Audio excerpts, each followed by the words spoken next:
ಈ ಸಂಸ್ಥೆಯ ಅಧ್ಯಕ್ಷರಾಗಿರ್ತಕ್ಕಂಥ ಪ್ರೊಫೆಸರ್ ಹನುಮಂತರಾಯ್ ಅವರೇ, ಕೃತಿಯನ್ನು ಬಿಡುಗಡೆ ಮಾಡಿದಂತಹ ನನ್ನ ಆತ್ಮೀಯ ಮಿತ್ರ ರಾಜಪ್ಪ ದಳವಾಯಿ ಅವರೇ, ಕೃತಿಯನ್ನು ಕುರಿತು ಮಾತಾಡಿದಂತಹ ಇನ್ನೊಬ್ಬ ಮಿತ್ರ ಕುಮಾರಸ್ವಾಮಿ ಬೆಜೇಡಿ ಅವರೇ, ಕೃತಿಯ ಲೇಖಕರಾಗಿರುವಂತಹ ರಾಮಕುಂಟೆ ಲಕ್ಷ್ಮಣ್ ಅವರೇ, ಇಲ್ಲಿ ನೆರೆದಿರುವ ಎಲ್ಲ ಬಂಧುಗಳೇ, ಈಗಾಗಲೇ ಇಬ್ಬರು ಸೊಗಸಾಗಿ ಈ ಸಮಾರಂಭದ ಸಂದರ್ಭಕ್ಕೆ ಅನುಗುಣವಾಗಿ ಮಾತಾಡಿದ್ದಾರೆ.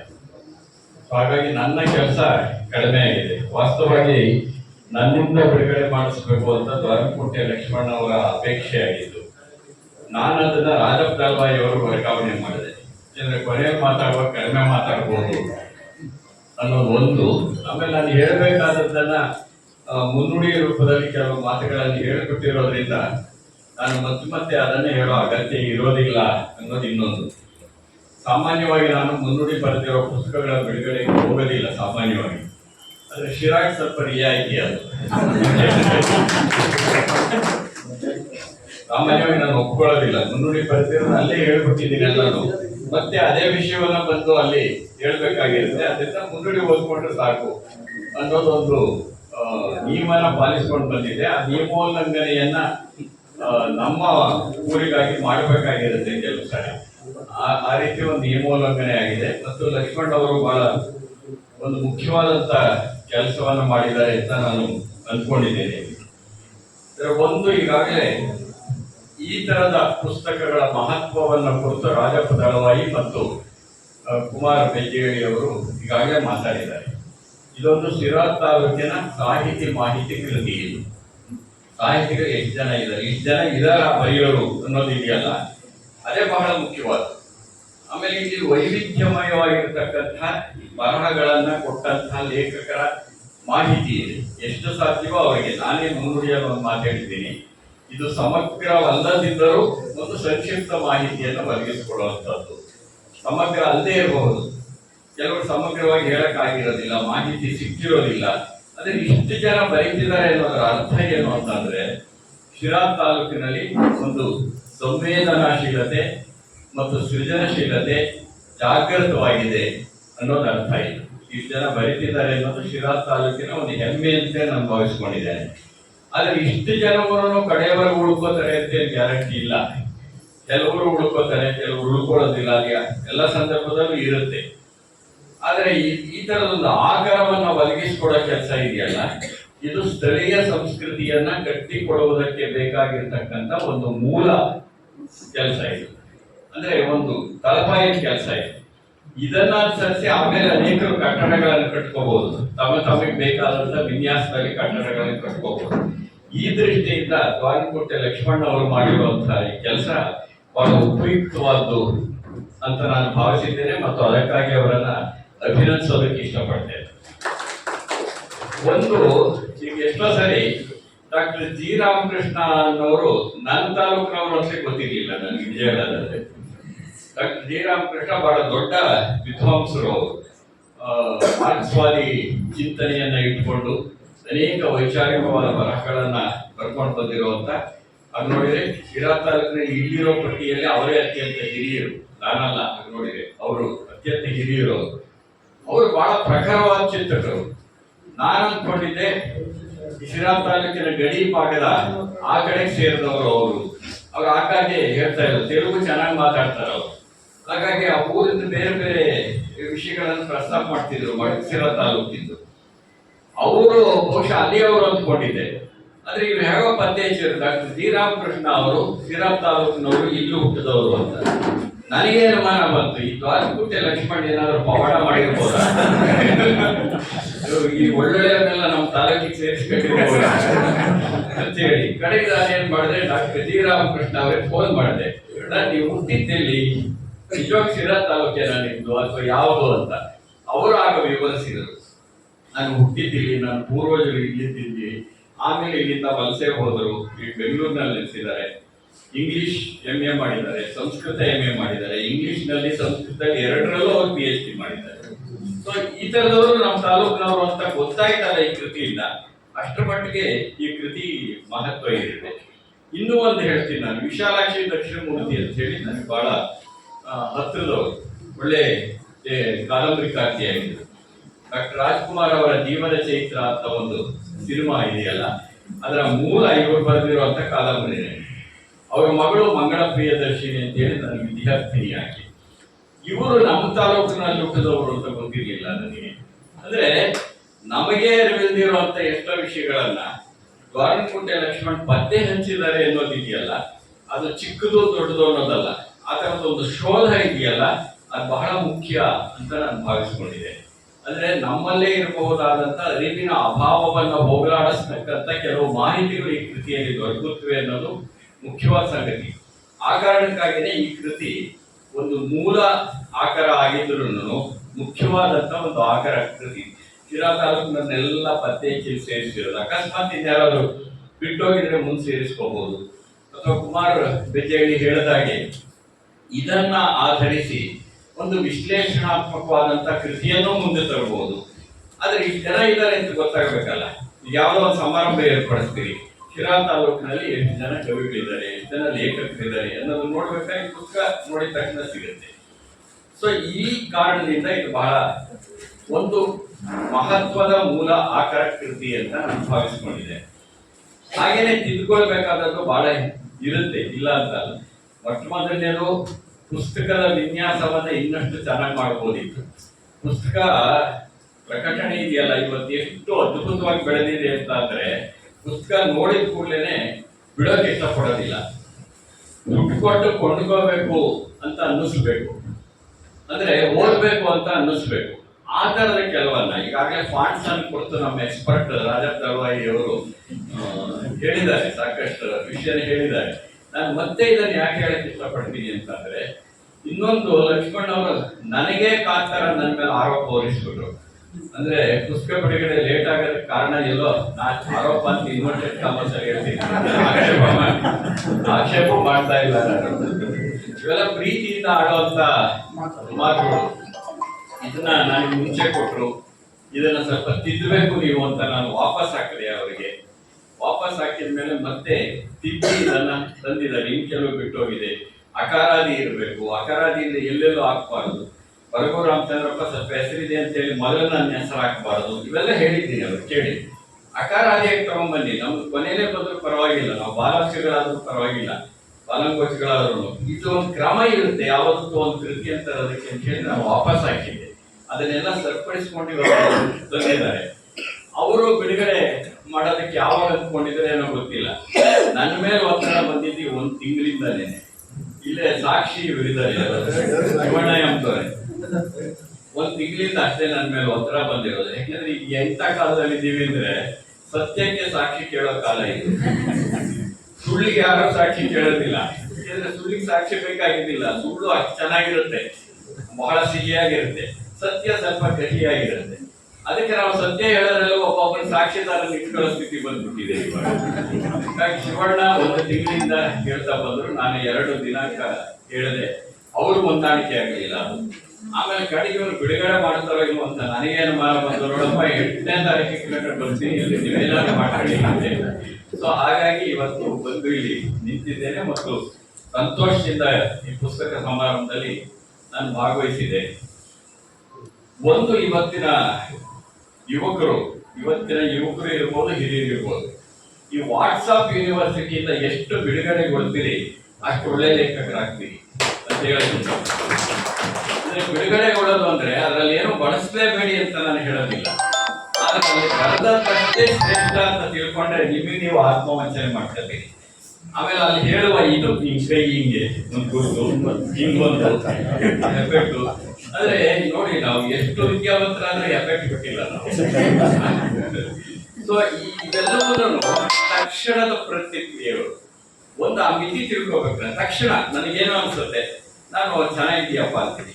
ಯಾರಾದ್ರೂ ಸಿರಾ ತಾಲೂಕಿನಲ್ಲಿರೋ ಈ ಗ್ರೂಪ್ಗಳಲ್ಲಿ, ನಮ್ಮಲ್ಲಿ ವಾಟ್ಸಪ್ ಗ್ರೂಪ್ಗಳಿದೆಯಲ್ಲ, ಯಾವ್ದಾದ್ರೂ ಒಂದು ಕೃತಿಯನ್ನ ಕುರಿತು ವಿಶ್ಲೇಷಣಾತ್ಮಕವಾಗಿ ಹೇಳಿ ಈ ಚೆನ್ನಾಗಿ ಬರ್ತಿಲ್ಲಯ್ಯ ಅಂತ ಹೇಳೋದನ್ನ ತೋರಿಸ್ಕೊಟ್ಬಿಟ್ರೆ ಅವ್ರಿಗೆ 2 ನಮಸ್ಕಾರ ಹೇಳ್ಕೊಡ್ತೀನಿ. ಯಾಕೆ ಮಾತು ಹೇಳ್ತಿದ್ದೀನಿ ಅಂದ್ರೆ, ನಮ್ಮ ಮಿತಿಗಳನ್ನ ಅರ್ಥ ಮಾಡ್ಕೊಳ್ಳದೆ ನಾವು ಬೆಳೆಯೋದಿಲ್ಲ. ನಮ್ಮ ಮಿತಿಗಳನ್ನ ಅರ್ಥ ಮಾಡ್ಕೋಬೇಕು. ಮುಖ್ಯವಾಗಿ ಸ್ವಲ್ಪ ಇರಿ ಇದೆ ನಮ್ಮ ಇತಿಮಿತಿಗಳು ನಮ್ಗೆ ಅರ್ಥ ಆಗ್ಬೇಕು. ನಾನು ಎಷ್ಟೋ ಸರಿ ನೆನೆಸ್ಕೊಂಡಿದ್ದೇನೆ. ಅಲ್ಲಿ ಬೆಂಗಳೂರಿನಲ್ಲಿ ನನ್ನ ಬಗ್ಗೆ ಏರ್ಪಡಿಸಿದ ಸಮಾರಂಭದಲ್ಲೂ ಸಹ ನಾನು ಹೇಳಿದೆ. ಮಹಾರಾಷ್ಟ್ರದಿಂದ ಬಂದಿದ್ರು, ಕೇರಳದಿಂದ ಬಂದಿದ್ರು ಅತಿಥಿಗಳು, ಅವರೆಲ್ಲರಿಗೆ ಹೇಳಿದೆ. ನಾನು ಯಾವುದೋ ಒಂದು ಮಿಡ್ಲ್ ಸ್ಕೂಲ್ ಓದ್ತಾ ಇರ್ಬೇಕಾದ್ರೆ ಬರೆದಂಥ ಓಹಿಲೇಶ್ವರ ಸಿನಿಮಾದ ಹಾಡಿದೆಯಲ್ಲ, ಇಲ್ಲೂ ಅನೇಕ ಸರಿ ಹೇಳಿದ್ದೀನಿ ನಾನು. ನನ್ನ ಸಹಪಾಠಿ ಒಬ್ಬ ಶಾಲೆ ಬಿಟ್ಟು ಹೋದ, ಓಹಿಲೇಶ್ವರ ಸಿನಿಮಾ ನೋಡಿದ್ದೆ. ಅದರಲ್ಲಿ ದೇಹದಿಂದ ದೂರನಾದ ಏಕೆ ಆತ್ಮನೆ ಅಂತ ಒಂದು ಹಾಡು ಬರುತ್ತೆ. ಸಹಪಾಠಿ ಶಾಲೆ ಬಿಟ್ಟು ಹೋಗಿದ್ದಕ್ಕೆ ಈ ಶಾಲೆಯಿಂದ ದೂರನಾದ ಏಕೆ ಗೆಳೆಯನೆ ಅಂತ ನಾನು ಬರೆದೆ. ಅದು ಬರೆದ ಕೂಡಲೇ ನಾನು ಮಹಾಕಾವ್ಯ ಬರದೆ ಅನ್ನೋ ಸಂಭ್ರಮ. ಆದ್ರೆ ಅದು ಮಹಾಕಾವ್ಯನ ಅಲ್ಲ ಅದು ಅಂತ ನನಗೆ ಗೊತ್ತಾಗ್ಬೇಕು. ಯಾವಾಗ ಗೊತ್ತಾಗುತ್ತೆ ಅಂದ್ರೆ ಇನ್ನೊಂದಷ್ಟು ಓದಿಕೊಂಡಾಗ ಗೊತ್ತಾಗುತ್ತೆ. ಅದು ಸುಮ್ಮನೆ ಹೆಜ್ಜೆ. ಅವಾಗ ನಮ್ಮ ಮೇಷ್ಟ್ರು ಟಿ.ವೈ. ರಾಘಕೃಷ್ಣರಾವ್ ಬೆನ್ನು ತಟ್ಟಿದ್ರು. ಅವ್ರು ಬೆನ್ನು ತಟ್ಟಿದ್ರಿಂದ ನಾನು ಹೆಜ್ಜೆ ಹಾಕೊಂಡು ಬಂದೆ. ಇವೆಲ್ಲ ಸರಿ, ನಾವು ಬೆನ್ನು ತಟ್ತೀವಿ. ಲಕ್ಷ್ಮಣ್ ಬಹಳ ಚೆನ್ನಾಗಿ ಬರೆದಿದ್ದೀರಿ ಆದರೆ ಅಂತ ಒಂದು ಮಾತು ಸೇರಿಸಿರ್ತೀವಿ. ಆದ್ರೆ ಬಹಳಷ್ಟು ಸರಿ ಏನಾಗುತ್ತೆ ಅಂದ್ರೆ ಆದ್ರೆ ಅನ್ನೋದು ಓದೋದಿಲ್ಲ. ಲೇಖಕರ ಸಮಸ್ಯೆ ಅದು. ಆದರೆ ಅಂತ ಮೇಲೆ ಹೇಳಿರ್ತೀವಲ್ಲ, ಅದನ್ನು ಓದೋದಿಲ್ಲ. ಮುಂಚೆ ಒಂದಷ್ಟು ಮಾತು ಹೇಳಿರ್ತೀವಿ, ಒಳ್ಳೇದನ್ನು ಹುಡುಕಿ ಹೇಳ್ತೀವಿ. ಒಳ್ಳೇದನ್ನು ಹುಡುಕಿ ಬೆನ್ನು ತಟ್ಟಬೇಕು, ಅವ್ರು ಬರೀಬೇಕು. ಯಾಕೆಂದ್ರೆ ನಾವು ಸುಮ್ಮನೆ ಕಾಲೆಳೆಯೋದಕ್ಕೆಲ್ಲ ಇರೋದು. ನಾನು ಬಹಳಷ್ಟು ಸರಿ ಹೇಳ್ತೀನಿ, ಸಾಂಸ್ಕೃತಿಕ ಕ್ಷೇತ್ರದಲ್ಲಿ ಕಾಲೆಳೆಯುವ ಸಂಸ್ಕೃತಿ ಇದೆಯಲ್ಲ, ಅದು ಕಡಿಮೆ ಆಗ್ಬೇಕಾಗಿರುತ್ತೆ. ಮೊದಲು ನಾವು ಪ್ರೋತ್ಸಾಹ ಕೊಡೋಣ. ಆದ್ರೆ ಬರೀ ಪ್ರೋತ್ಸಾಹ ಕೊಟ್ಟರೆ ಸಾಲದು. ಪ್ರೋತ್ಸಾಹ ಕೊಡುವುದರ ಜೊತೆಗೆ ಒಂದಷ್ಟು ವಿವೇಕವನ್ನು ಹೇಳಬೇಕಾಗಿರುತ್ತೆ. ಅದನ್ನ ನಾವು ಅರ್ಥ ಮಾಡ್ಕೋಬೇಕು. ನಾನು ಶಿರಾ ತಾಲೂಕಿನ ಒಬ್ಬ ವ್ಯಕ್ತಿ, ಬಹುಶಃ ಹೆಸರಿನಿಂದ ಕಾಣಿಸ್ಲಿಲ್ಲ ನನಗೆ, ಕೂತಿದ್ದಾಗ ಮತ್ತೆ ಹುಡುಕ್ತಾ ಇದ್ದೆ. ನೀವು ಯಾವಾಗಾದ್ರೂ ಪತ್ತೆ ಮಾಡಿ. ನನ್ನ ಹತ್ರ ಒಂದು ಕವನ ಸಂಕಲನಕ್ಕೆ ಮುನ್ನುಡಿ ಬರ್ತೀನಿ. ಇದು ನಾನು 25-30 ವರ್ಷದ ಹಿಂದಿನ ಕತೆ ಹೇಳ್ತಿರೋದು. ನಾನು ಬರ್ಕೊಟ್ಟೆ, ಪ್ರೋತ್ಸಾಹ ಕೊಟ್ಟೆ. ಬಟ್ ಆ ಮನುಷ್ಯ ಎಷ್ಟರ ಮಟ್ಟಿಗೆ ಚಾಲುಕ್ಯ ಮತ್ತು ಶಕ್ತಿ ಇತ್ತು ಅಂತಂದ್ರೆ, ಊರೂರು ಸುತ್ತ ಬಿಟ್ಟು ಒಂದೇ ತಿಂಗಳಲ್ಲಿ 1,000 ಪ್ರತಿ ಖರ್ಚು ಮಾಡ್ಬಿಟ್ರು ಅವರು. ಅದಕ್ಕೆ ನಾನು ಮುನ್ನುಡಿ ಖಂಡಿತ ಕಾರಣ ಅಲ್ಲ, ಅವ್ರಿಗೆ ಆ ಶಕ್ತಿ ಇತ್ತು ಓಡಾಡಿ. ಆಮೇಲೆ 1.5 ತಿಂಗಳಿಗೆ ಇನ್ನೊಂದು ಪುಸ್ತಕ ತಗೊಂಡ್ಬಂದ್ರು. ನನ್ನ ಬರ್ಕೊಡಿ ಸರ್, ನೀವು ಮುನ್ನುಡಿ ಬರ್ಕೊಡಿ. ನಾನು ಹೇಳಿದೆ, ಒಂದು ಕೆಲಸ ಮಾಡ್ರಿ, ಯಾಕೋ ಬಹಳ ಆತರದಲ್ಲಿ ಬರೀತಿದ್ದೀರಿ ನೀವು. ಒಂದು ಕವನ ಸಂಕಲನ ನೀವು ಬರೀತೀರಿ ಅಂದ್ರೆ ಒಂದು 25 ಕುವೆಂಪು ಪದ್ಯ ಓದಿರ್ಬೇಕು, ಒಂದು 25 ಎಸ್ ನರಸಿಂಹಸ್ವಾಮಿ ಓದಿರ್ಬೇಕು, ಬೇಂದ್ರೆ ಓದಿರ್ಬೇಕು. ಹೀಗೆ ಅನೇಕ ಕವಿಗಳು ಒಂದು 5-6 ಜನ ಹೆಸರು ಹೇಳಿ, ಇಷ್ಟು ಓದ್ಕೊಂಡು ನೀನು ನನ್ನ ಹತ್ರ ಬನ್ನಿ, ಅದಾದ್ಮೇಲೆ ಮಾತ್ರ ಬರ್ಕೊಡ್ತೀನಿ ನಿಮ್ಮ 2ನೇ ಪುಸ್ತಕ, ಇಲ್ಲಿ ಬರ್ಕೊಡಲ್ಲ ಅಂತೆ. 6 ಶತಮಾನವಾದ್ರೂ ಇಲ್ಲಿವರೆಗೆ ಪ್ರತ್ಯಕ್ಷ ಆಗಿಲ್ಲ. ಅಂದ್ರೆ ಗೊತ್ತಿಲ್ಲ ಅವರು ಎಲ್ಲಿದ್ದಾರೆ ಅಂತ ಗೊತ್ತಿಲ್ಲ. ಪಾಪ ಬಹಳ ಉತ್ಸಾಹಿ ಮನುಷ್ಯ. ಆದ್ರೆ ಓದ್ಬೇಕಲ್ಲ, ನಾವು ಎಲ್ಲಿ ನಿಂತಿದ್ದೀವಿ ಅಂತ ಗೊತ್ತಾಗ್ಬೇಕಾದ್ರೆ, ನಾನು ಬರಗೂರಿನಲ್ಲಿ ಬರೆದಂತಹ ಒಂದು ಪದ್ಯನೇ ಶ್ರೇಷ್ಠ ಅಂತ ನಾನು ತಿಳ್ಕೊಂಡಿದ್ದಿದ್ರೆ ಇವತ್ತು ನೀವೆಲ್ಲ ನನಗೆ 2 ಒಳ್ಳೆ ಮಾತು ಹೇಳ್ತೀರಿ. ನನಗೆ ನನ್ನ ಮಿತಿ ಗೊತ್ತಾಗ್ಬೇಕು. ನನ್ನ ಮಿತಿ ಗೊತ್ತಾಗ್ಬೇಕಾದ್ರೆ ನನಗಿಂತ ಮುಂಚೆ ಬರ್ದಿರೋರು ಇರ್ತಾರಲ್ಲ, ಅಂಥವ್ರದೆಲ್ಲ ಓದ್ಬೇಕಾಗಿದೆ. ಓದಂತೆ ನಾನು ಎಲ್ಲಿ ನಿಂತಿದ್ದೇನೆ ಅಂತ ಗೊತ್ತಾಗುತ್ತೆ. ನನ್ನನ್ನು ಒಳಗೊಂಡಂತೆ ಹೇಳ್ತೀನಿ. ಇವತ್ತು ನಾವು ಕಲಿಯೋದಿರುತ್ತೆ. ಒಬ್ಬ ಮೇಷ್ಟ್ರು ಇದಾನಲ್ಲ, ಒಳ್ಳೆ ಮೇಷ್ಟ್ರು ಯಾರು ಅಂದ್ರೆ ಕಲಿಸುತ್ತಲೇ ಕಲಿಯುವವನೇ ಒಳ್ಳೆ ಮೇಷ್ಟ್ರು. ಹಾಗಾಗಿ ಬರಿತಲೇ ನಾವು ಕಲಿತಾ ಹೋಗ್ಬೇಕು, ಅದು ಬಹಳ ಮುಖ್ಯ. ಆದ್ರೆ ಇವತ್ತಿನ ದಿನಗಳಲ್ಲಿ ಅತಿ ಪ್ರಚಾರ ಪ್ರಿಯತೆ ಹೆಚ್ಚಾಗ್ತಿದೆ ಅಂತ ನನ್ಗನ್ಸುತ್ತೆ.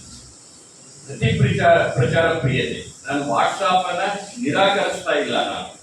ನೀವು ಅದನ್ನ ಅರ್ಥ ಮಾಡ್ಕೊಳ್ಳಿ. ಯಾಕೆಂದ್ರೆ ಇದೇನೋ ವಾಟ್ಸಾಪ್ ವಿರುದ್ಧವಾಗಿದ್ದಾರೆ, ಇನ್ನೊಂದು ಯೂನಿವರ್ಸಿಟಿ ಕಟ್ತಿದ್ದಾರೆ ಇವರು ಅಂತ ತಪ್ಪು ತಿಳ್ಕೋಬೇಡಿ. ಹಾಗಲ್ಲ, ಅದನ್ನು ನಿರಾಕರಿಸ್ತಾ ಇಲ್ಲ ನಾನು. ಆದ್ರೆ ಅಲ್ಲಿರುವುದೆಲ್ಲವೂ ಸತ್ಯ, ಅದಷ್ಟೇ ಅಂತಿಮ ಅಂತ ನಾವು ಭಾವಿಸ್ಕೊಳ್ಳೋದು ಬೇಡ. ಅಲ್ಲಿ ಬರುವಂತ ಪ್ರತಿಕ್ರಿಯೆಗಳೇ ಅಂತಿಮ ಅಂತ ನಾವು ತಿಳ್ಕೊಳ್ಳೋದು ಬೇಡ. ಅದ್ರ ಆಚೆಗೆ ನಾನೇ ನಿಮ್ ಜೊತೆ ಕೆಲವರು ಮಾತಾಡಬೇಕು ಅಂದಿದ್ದೀನಿ, ಯಾರು ಮಾತಾಡಿಲ್ಲ ನನ್ನ ಜೊತೆ. ನನ್ನ ಪದ್ಯ ಹೇಗಿದೆ ಅಂತ ಯಾರು ಕೇಳಿಲ್ಲ ನನ್ನನ್ನು. ಅಂದ್ರೆ ಇದರ ಅರ್ಥ ಏನು? ಹಾಗಾದ್ರೆ ನಾವೆಲ್ಲಿ ನಿಂತಿದ್ದೇವೆ ಅಂತ ನಮ್ಗೆ ಗೊತ್ತಾಗ್ದೇನೆ ಪ್ರಚಾರ. ಇವತ್ತು ಈ ಅನ್ನೋದು ಕೂಡ ಬೇಕಷ್ಟು ಖಾಸಗಿ ಸಂಸ್ಥೆಗಳಿವೆ.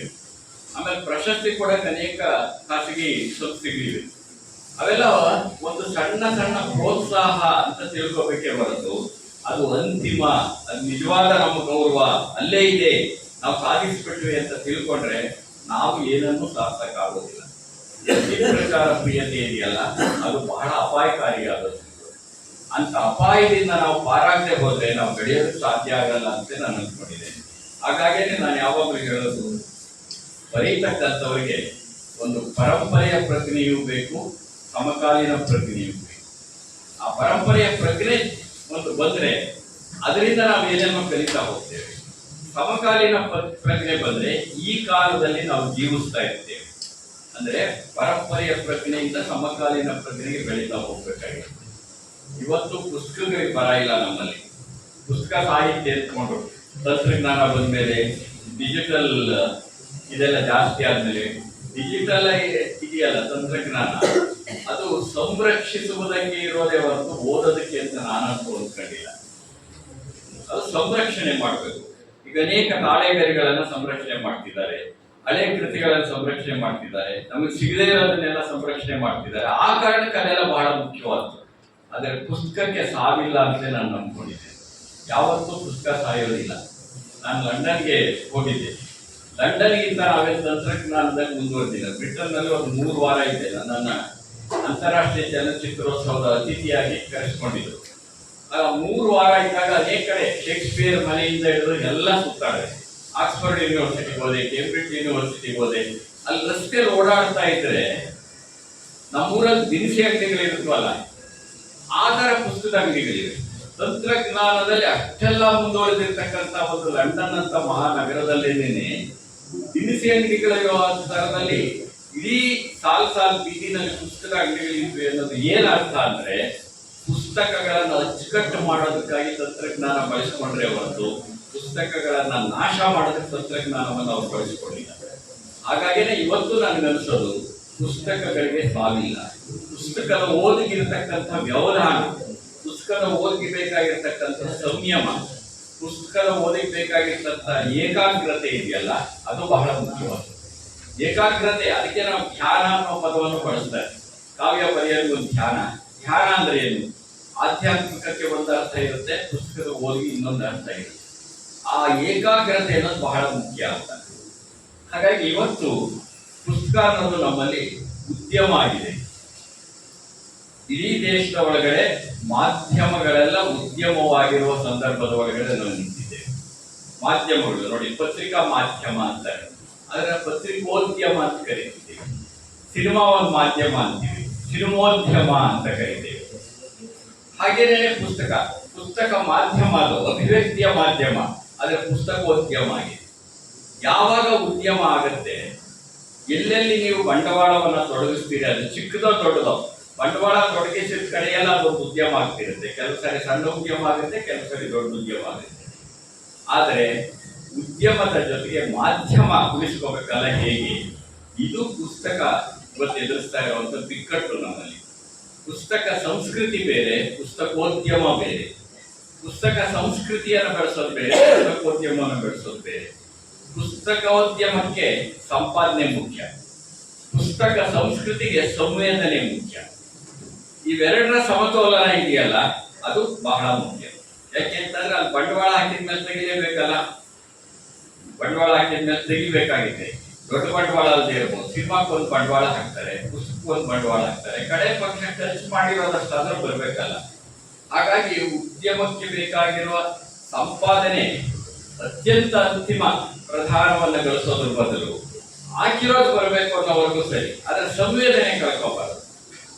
ಸಂಪಾದನೆಯೊಂದೇ ಮುಖ್ಯವಾದಾಗ ಲಾಭ ನಷ್ಟ ಅಷ್ಟೇ ಮುಖ್ಯವಾಗಿರುತ್ತೆ, ಅದರ ಸಂವೇದನೆ ಹೊರಟೋಗುತ್ತೆ. ಆ ಸಂವೇದನೆಯನ್ನ ಕಳೆದುಕೊಳ್ಳದೆ ಇರತಕ್ಕಂತಹ ಒಂದು ಅಂತಃಶಕ್ತಿಯನ್ನು ನಾವು ಉಳಿಸಿಕೊಂಡಾಗ ಮಾತ್ರವೇನೆ ಪುಸ್ತಕ ಸಂಸ್ಕೃತಿಯನ್ನ ಬೆಳೆಸೋದಕ್ಕೆ ಸಾಧ್ಯ. ಈ ಪುಸ್ತಕ ಇದೆಯಲ್ಲ, ಈಗ ರವೀಂದ್ರನಾಥ್ ಠಾಗೂರ್ ಒಂದು ಮಾತು ಹೇಳ್ತಾರೆ ಪುಸ್ತಕ ಬಂದಾಗ, ಜಗತ್ತನ್ನ ಬೆಳಗಲು ಸೂರ್ಯ ಬೇಕು, ಬದುಕನ್ನ ಬೆಳಗಲು ಪುಸ್ತಕ ಬೇಕು ಅಂತ. ಜಗತ್ತನ್ನು ಬೆಳಗೋದಕ್ಕೆ ಸೂರ್ಯ ಬೇಕು, ಬದುಕನ್ನ ಬೆಳಗೋದಕ್ಕೆ ಪುಸ್ತಕ ಬೇಕು ಅಂತ. ಹಾಗಾಗಿ ಆ ಪುಸ್ತಕ ಯಾವುದೇ ರೂಪದಲ್ಲಿರಲಿ, ಡಿಜಿಟಲ್ ಅಲ್ಲಿ ಓದೋಂತಾರೋ ಅದರಲ್ಲಿ ಓದ್ಕೊಳ್ಳಿ, ಅದು ಬೇರೆ ವಿಷಯ. ಅದರ ಪ್ರಾಮುಖ್ಯತೆ ಏನು ಅನ್ನೋದು ಕುರಿತು ಬೇರೆ ಚರ್ಚೆ ಅದು. ಆದ್ರೆ ಪುಸ್ತಕನ ಕೈ ಹಿಡ್ಕೊಂಡು ನಾವು ಓದ್ತೀವಲ್ಲ, ಅದರ ಬೆಳಕಿದೆಯಲ್ಲ, ಇದು ಬದುಕನ್ನ ಬೆಳೆಸ್ತಕ್ಕಂಥದ್ದು. ಯಾಕೆಂದ್ರೆ ಪುಸ್ತಕಗಳಲ್ಲಿ ನಮ್ಮ ಬದುಕಿರುತ್ತೆ, ಎಷ್ಟೊತ್ತಲ್ಲಿ ನಮ್ಮನ್ನ ನಾವು ಅದರಲ್ಲಿ ನೋಡ್ಕೋಬಹುದಾಗಿರುತ್ತೆ. ಆ ಕಾರಣದಿಂದಲೇ ಪುಸ್ತಕಗಳಿಗೊಂದು ಮಹತ್ವ ಇದೆ. ಅಂಥ ಮಹತ್ವದ ಕೃತಿಗಳನ್ನ ರಚಿಸುವುದಕ್ಕೆ ಬೇಕಾಗಿರತಕ್ಕಂಥ ಶಕ್ತಿಯನ್ನ ಶಿರಾ ತಾಲೂಕಿನ ಅನೇಕರು ಪಡೆದಿದ್ದಾರೆ ಅನ್ನೋದು ಬಹಳ ಸಂತೋಷ ಸಂಗತಿ. ಬಹುಶಃ ತಟ್ಟಿ ಜೋರಾಗಿ ಪರವಾಗಿಲ್ಲ, ಇಷ್ಟು ಮೆತ್ತ ತಟ್ಟಿರುತ್ತೆ, ಟೈಮ್ ಆಗಿದೆ ಅದಕ್ಕೆ. ನಿಜವಾಗಿ ಕನ್ನಡದ ಸಂಸ್ಕೃತಿಯನ್ನ ಕಟ್ಟೋದು ಅನ್ನೋದ್ರ ಅರ್ಥ ಏನು?